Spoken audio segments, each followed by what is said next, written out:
छत्रपती शिवाजी महाराजांच्या पदस्पर्शाने पावन झालेल्या या पावनभूमीमध्ये तुमचं सहर्ष स्वागत आहे। आता आपण जो वरती हा किल्ला फिरायला निघालोय प्रतापगड। त्या प्रतापगड किल्ल्याच्या ठिकाणी पूर्वी एक डोहोरप्या नावाचा डोंगर होता, डोहोरप्याचा डोंगर। आता हे डोहोर म्हणजे काय, जे आजूबाजूमध्ये खेडेगाव आहे, या खेडेगावातल्या गाई म्हशी तिथे वरती चरण्यासाठी यायच्या। गाई म्हशींना खेडेमधील लोक हे डोहोर म्हणतात, गुरढोर म्हटलं जातं, म्हणून किल्ल्याचं नाव होतं डोहोरप्याचा डोंगर। ह्या डोंगरावरती छत्रपती शिवाजी महाराजांनी 1656 साली किल्ला बांधायला सुरुवात केलेली आहे आणि बघता बघता 1658 पर्यंत किल्ला बांधून पूर्ण केलेला आहे। 2 वर्षामध्ये किल्ला बनवला। किल्ल्याचे आर्किटेक्ट आहेत हिरो जिंदुलकर, मोरोपंत पिंगळे, आरजूजी यादव यांनी ह्या किल्ल्याची रचना केली। किल्ल्याची रचना बघा कशी केली। ह्या समोर 2 भिंती दिसतात इथे, या दोन्ही भिंतींच्या मध्ये आपल्याला गॅप दिसतोय, पण जेव्हा याच 2 भिंती आपण दुरून लांबून पाहतो त्या दोन्ही भिंती आपल्या एकदम जॉईंट दिसतात, एकसारख्या दिसतात।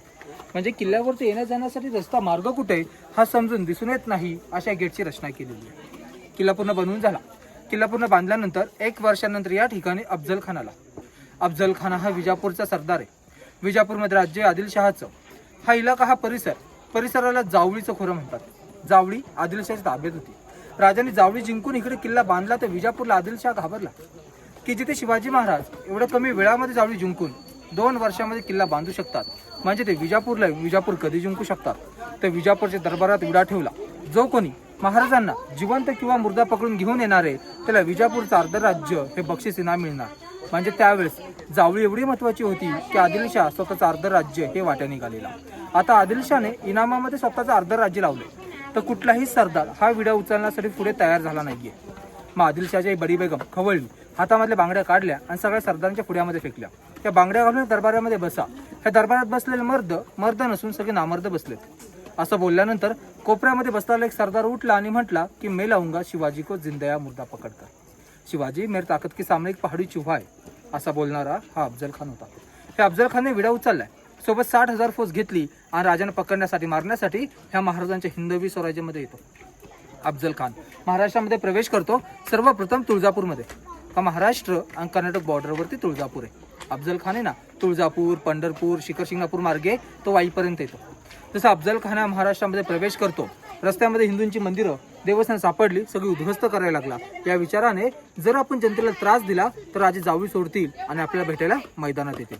पण राजांना माहिती आहे, जर एकदा जावळी सोडली तर मैदानात आपण अफजल खान समोर टिकू शकत नाहीये। मग या ठिकाणी राजांनी गनिमी कावा खेळला। अफजल खानला दाखवलं, भासवलं की मी आता घाबरलोय, मी घाबरले असल्यामुळे मी जावळी परिसरात थांबलोय। जसं भेटण्यासाठी आता तुम्ही वाईमध्ये आले तसंच भेटायला जावळीमध्ये या, आणि एकदा तुम्ही जावळीत आलात की आम्ही तुम्हाला शरण येतो। खानाने विचार केला की आपले राजे घाबरले, म्हणजे महाराजच घाबरलेले आहेत, म्हणजे आपल्याला मोठ्या फौजीची गरज नाहीये। तर अफजल खानने 48,000 फौज ही वाईमध्ये थांबवली आणि 12,000 फौज घेऊन त्या जावळी खोऱ्यात आला। आता महाबळेश्वरवरून खाली येताना रस्त्यात तुम्हाला एक नदी लागली असेल, नदीचं नाव आहे कोयना नदी। तर त्या कोयना नदी काठी अफजल खानने 12,000 फौज ठेवली। म्हणजे राजांनी असं प्लॅनिंग केलं होतं की अफजल खानच्या फौजेला ह्या किल्ल्याच्या जवळ येऊन द्यायचं नव्हतं। किल्ल्यापासून 7 ते 8 किलोमीटर दूर अफजल खानची मेन फौज थांबवली आणि अफजल खानला भेटण्यासाठी या किल्ल्याच्या पायथ्याशी बोलवला। महाराज आणि अफजल खानची भेट ह्या किल्ल्याच्या पायथ्याशी झालेली आहे। किल्ल्यावरती भेट झाली नाहीये। भेटीचा दिवस आहे मार्गशीर्ष शुद्ध सप्तमी, शके 1581, वार एक गुरुवार, दिनांक आहे 10 नोव्हेंबर 1659 साली राजांची आणि अफजल खानची भेट ह्या किल्ल्याच्या पायथ्याशी झाली। ही भेट इथे समोर झालेली आहे। हे समोर व्हाईट फाउंडेशन दिसतं ना, ही समोर अफजल खान कबर आहे। महाराज आणि अफजल खानची भेट तिकडे झालेली आहे। राजाने जो भेटीसाठी शामेला उभारला होता ना, तो शामेला तिकडे उभारला होता। तर भेट तिथे झाली। महाराज अफजल खान भेटीला जायला किल्ल्यावरून खालती गेले, अंगात चिलखत, डोक्यावरती जिरोटोप, हातात वाघनखी घालून महाराज भेटीला गेले। भेटीला जाण्यापूर्वी विश्वासून एवढं 40 मावळे, त्या साईडला केव गुफा आहे, त्या गुहेमध्ये ना 40 मावळेने लपवलं। हे 40 मावळे काय लपवले, जर अफजल खान राजांसोबत काही दगाफटका करतो तर अफजल खान रिटर्न विजापूरला जाणार नाहीये, किल्ला जिंकायला इथं येणार आहे। म्हणून किल्ल्याच्या संरक्षणासाठी या ठिकाणी 40 मावळे लपवले आणि नंतर महाराज भेटीला खाली गेले। महाराज अफजल खान भेटीला जायला किल्ला उतरण्यासाठी बरोबर दुपारी 12 वाजता सुरुवात करतात आणि भेट दुपारी 2 वाजता होते। आता या ठिकाणी बघा, राजाने किल्ला उतरायचा टायमिंग निवडलेला आहे।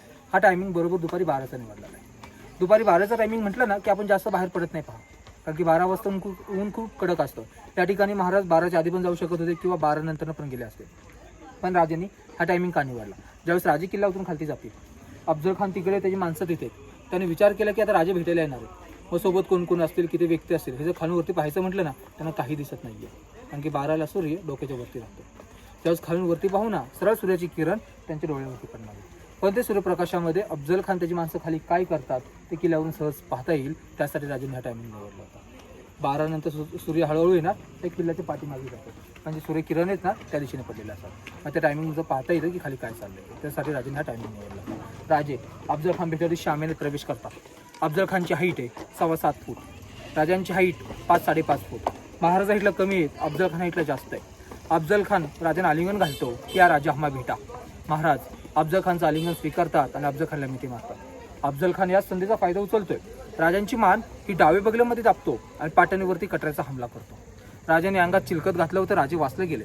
अफजल खानने दुसरा हमला केलाय. दुसरा हमला महाराजांच्या डोक्यावरती केलेला आहे. डोक्यामध्ये 0 टोप असल्यामुळे राजे त्या ठिकाणी वाचले. राजांना त्याची जाणीव झाली. मग महाराजांनी हातामध्ये वाघ नक्की घातले होते. त्या वाघ नक्क्याच्या साह्याने अफजल खानाचा पुतळा बाहेर काढला आणि अफजल खान ओरडू लागला, दगा दगा म्हणून ओरडू लागला. तर फिकर ना कर नादा ये तो शिवा का आखाडा आहे, जिसने एक ही दम में अफजल को उखाडा आहे. अफजल खानचा पोट पाडला, अफजल खान ओरडला. त्याचा आवाज ऐकून त्या बॉडीगार्ड होता सय्यद बंडा, राजांवरती चालून धावून गेलाय. तो राजांवरती हमला करणार आहे. तत्पूर्वी महाराजांचा बॉडीगार्ड जीवा महाले त्यानं पाहिलं, 10 जण उंचुरी मारली आणि सय्यद बंडाचा वरच्यावर हात उडवला.